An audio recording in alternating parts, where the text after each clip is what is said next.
cara-cara mereka. Makanya hati-hatilah. 2024 jangan kita sampai salah memilih pemimpin. Itu saja. Sekarang belum apa-apa sudah sibuk ya pencitraan siapa presiden, siapa wakil presiden. Ya apa yang disampaikan tadi kan itu menunjukkan, waduh, LBP adalah the real presiden. Ya kan, Hendro Priyono adalah Jesuit. Nah ini kan cara-cara mereka, tapi mereka nggak sadar karena mereka berpikir, oh kami mayoritas yang paling berhak di negara ini. Tunggu dulu, Tuhan tidak pernah menanya minoritas mayoritas. Demi Allah saya bersumpah bahwa saya akan setia kepada Negara Kesatuan Republik Indonesia yang berdasarkan Pancasila dan Undang-Undang Dasar Negara Republik Indonesia tahun 1945. Gas, gas, gas, bol. Ada sasaran. Sasarannya apa? Mengembali apa? Berlakunya apa? Piagam Jakarta. Piagam Jakarta. Caranya apa? Ya dengan teror. Nah, kekuatannya apa? Mereka menganggap bahwa mereka memiliki kekuatan mayoritas. Padahal kalau kita mau cek, nggak semua anak bangsa, saudara-saudara kita yang Muslim juga mengendaki Piagam Jakarta. Ya, bodoh kalau kita menggunakan Piagam Jakarta, artinya bubar negara ini. Kemudian ada lagi cara mereka. Ya, cara mereka mengapakan? Bahwa katanya Piagam Jakarta itu ditunda berlakunya, ya, bahwa Undang-Undang Dasar 1045 itu tidak sah. Itulah cara-cara mereka. Makanya hati-hatilah. 2024 jangan kita sampai salah memilih pemimpin. Itu saja. Jangan sampai salah memilih pemimpin. Hati-hati loh. Ini sekarang belum apa-apa sudah sibuk ya pencitraan siapa presiden, siapa wakil presiden, dan berbagai macam konsep ya udah diatur-atur, ini jalur ini, jalur ini, jalur ini. Oke lah, nanti kita lihat perkembangannya. Konflik ini disertai ini yang paling bahaya, hilangnya kepercayaan, trust. Kalau tidak ada lagi percaya ya kepada pemerintah yang sah, wah ini bahaya. Inilah cara mereka supaya terjadi revolusi. Ya apa yang disampaikan tadi kan itu menunjukkan, waduh, LBP adalah the real presiden. Ya kan, Hendro Priyono adalah Jesuit. Nah ini kan cara-cara mereka. Kenapa? Mereka sudah tidak percaya lagi sama pemerintah yang sah. Bahkan muncul kekhawatiran terjadinya disintegrasi bangsa. Ini rakyat kita ya. Sekarang banyak, oh ini kalau saya kadang-kadang ngobrol-ngobrol sama rekan-rekan saya ya yang bukan tentara, udah, Pak, kira-kira terjadi nggak disintegrasi bangsa? Ya, bisa iya, bisa tidak. Iya kalau begini, tidak kalau begini. Nah, secara nyata bahwa konflik sudah merambat kan tadi yang saya bilang ke hal yang sangat sensitif di seluruh aspek kehidupan bermasyarakat dan berbangsa dan bernegara. Ini yang paling berat. Nah, jika terjadi perpecahan ya antara, maka tidak akan bisa dipersatukan kembali. Silakan pilih negara berketuhanan atau negara agama.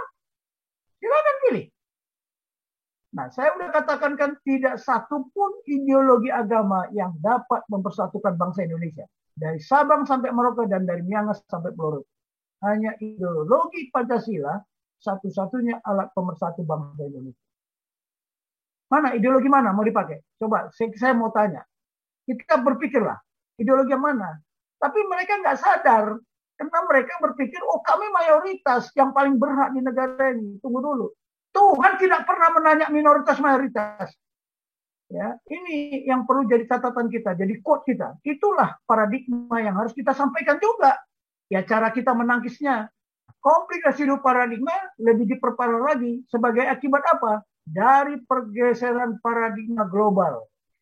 Nah ini yang perlu menjadi catatan ini. Pergeseran paradigma global dengan hadirnya apa? Kebijakan global, global policy. Dan strategi global, global strategi. Yang menyebabkan apa? Paradigma nasional Indonesia. Ya, salah satu tadi Pancasila, konstitusi. Sebenarnya paradigma nasional Indonesia itu banyak. Ya, seperti ketahanan nasional, wawasan kebangsaan, yang menyebabkan itu berada di mana? Di pusaran paradigma global dan regional. Nah, pergeseran paradigma ini juga mengakibatkan benturan konflik yang dampaknya apa? Kesuksesan yang telah dicapai bergerak ke titik nol. Ini hukumnya begitu. Ke titik nol atau ke titik nadir. Yang artinya apa? Kesuksesan yang dicapai di masa lalu tidak mampu menjamin akan stabil. Your past success guarantee nothing. Jadi the past success guarantee nothing. Kita nggak boleh menyalahkan Pak Harto ya.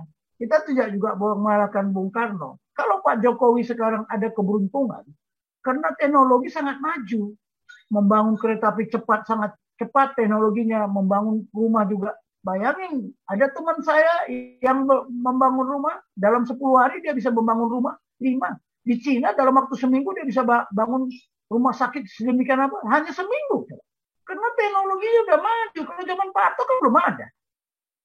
Belum ada. Ya teknologinya belum semaju itu. Sekarang kan sudah 5G.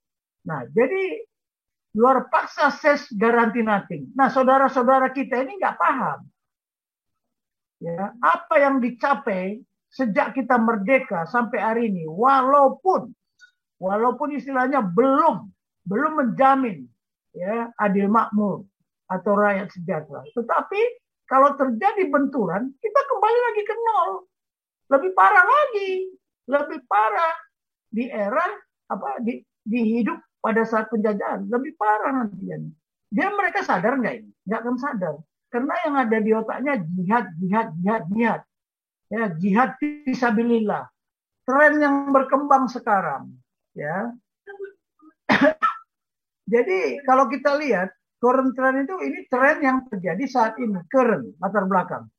Transition from bipolar to multipolar, global improvement, environment, ya kan? Ini terjadi dulu bipolar antara Rusia dengan Amerika. Kalau sekarang tidak, ada Amerika, ada China, ada India, ada Rusia, ya kan? Berkembang, bukan mungkin negara-negara lain juga. Nah, global economic crisis, ini juga lihat aja, kita juga economic crisis kan, or with spread economic slowdown. Long-standing territorial dispute. Indonesia ini masih banyak konflik konflik perbatasan yang selama ini belum selesai. Iyalah perbatasan kita dengan Malaysia, perbatasan kita dengan banyak sekali. Dengan Papua Nugini juga belum. Tambah lagi sejak Timur lepas, ada lagi perbatasan di darat, di laut, bahkan di udara. Nah, sekarang ini resources competition.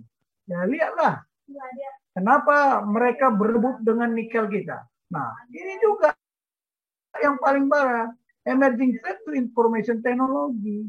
Jadi musuh ini, ancaman ini menyatu gara-gara teknologi informasi ini. Nah, ini turn to weapon mass destruction. Nah, ini yang paling bahaya ini. Ya, dengan menggunakan apa? Senjata pemusnah massal. Tetapi bagi mereka menggunakan apa? Senjata bunuh diri itu. Karena buka aja, si Somad bilang apa? Si Somad bilang apa? Bunuh diri itu jihad. Apalagi ditambah-tambah kalau yang laki-laki dapat bidadari masuk surga. Yang begini-begini itu kan penanaman paradigma. Penanaman paradigma kepada siapa? Kepada mereka-mereka. Kasihan sebenarnya. Karena mereka tidak tahu. Mungkin dia tahu, tapi yang mengajarkan itu tahu, tapi yang diajarkan tidak tahu. Belum lagi ini ya ethnic dan religious based conflict ISIS itu coba. Konflik antara agama kan, padahal itu sesama agama. Udah itu apa lagi? Global disease, infection disease seperti virus, climate change, ya, belum lagi major energy, banyak sekali lah. Ya, spill over transnational. Jangan-jangan kita ini limbah dari apa? Kejadian-kejadian yang di Timur Tengah dibawa ke Indonesia, didaur ulang di sini. Kenapa? Karena mereka di sana sudah nggak bisa kan, terusir. Wah, Indonesia mayoritas. Bagaimana kalau kita mampatkan Indonesia? Jadi dia merasa aman di sini.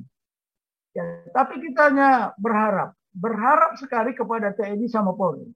Tidak berhenti. Jadi kalau dalam doktrin kita, ya, tidak boleh berhenti sebelum tujuan itu dicapai. Tujuan dicapai apa? Pertama, kita bisa deradikalisasi. Tapi kalau deradikalisasi tidak dicapai, ya tangkapin. Bahkan kalau perlu keluarkan paradigma bahwa mereka ini adalah pengkhianat, melanggar konstitusi. Titik itu aja sudah. Pasti kekencing-kencing itu. Terima kasih. Anda telah menyimak video ini sampai selesai. Silahkan tuliskan masukan atau pengalaman Anda sesuai tema video yang kami sajikan. Kami berharap masukan Anda bisa memberi edukasi sebagai bahan pertimbangan untuk membangun pola pikir positif. Kepedulian Anda sangat bermanfaat membangun generasi dalam menyikapi narasi atau sumber berita. Terima kasih. Dan salam damai untuk Indonesia bersama Reaksi Nusantara.